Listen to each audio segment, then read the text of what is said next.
ব্ৰহ্মপুত্ৰত সাঁতুৰিবলৈ যোৱা দুজন কিশোৰৰ এজনৰ সলিল সমাধি।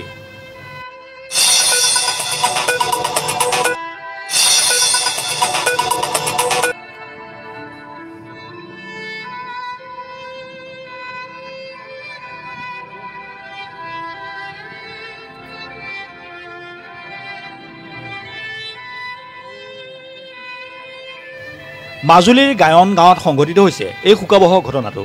স্থানীয় ৰাইজৰ তৎপৰতাত কিশোৰ দুজনৰ এজনক ৰাইজে উদ্ধাৰ কৰে যদিও শংকৰ কৌশিক ভূঞা নামৰ যুৱকজন বৰ্তমানেও নিৰুদ্দেশ হৈ আছে।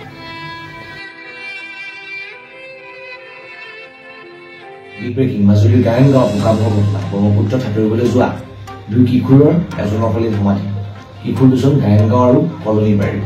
দিনৰ প্ৰায় 1 মান বজাত সংঘটিত ঘটনাৰ পাছত স্থানীয় ৰাইজে কিশোৰজনক বিচাৰি এজনক জীৱিত অৱস্থাত উদ্ধাৰ কৰে যদিও শংকৰ কৌশিক ভূঞা নামৰ কিশোৰজনক বৰ্তমানেও নিৰুদ্দেশ হৈ আছে।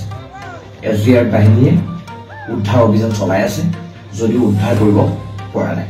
মাজুলীৰ পৰা মাধৱ বৰাৰ ৰিপৰ্ট, ইউনিভাৰ্চিটি নিউজ। মানে কৌশিক আৰু তাৰ লগৰীয়াসকলে গৰম বন্ধৰ সময়ত অলপ ধেমালি খেলাৰ চলেৰে হয়তো মাক বাপেকে গম নোপোৱাকৈ গুচি আহিলে।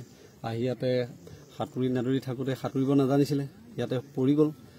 SDRF প্ৰশাসনে তীব্ৰ মানে হেৰি কৰিছে, মানে তেখেতসকলে বিচাৰি আছে মানে, কিন্তু বৰ্তমানলৈকে পোৱা নাই। গতিকে ল'ৰা এটাই আছিলে মাক দেউতাকৰ, গতিকে পৰিয়ালটোৰ মানে 3জন ককাই ভাই আছিলে, খুৰাকহঁতৰ এটাই সন্তান আছিলে।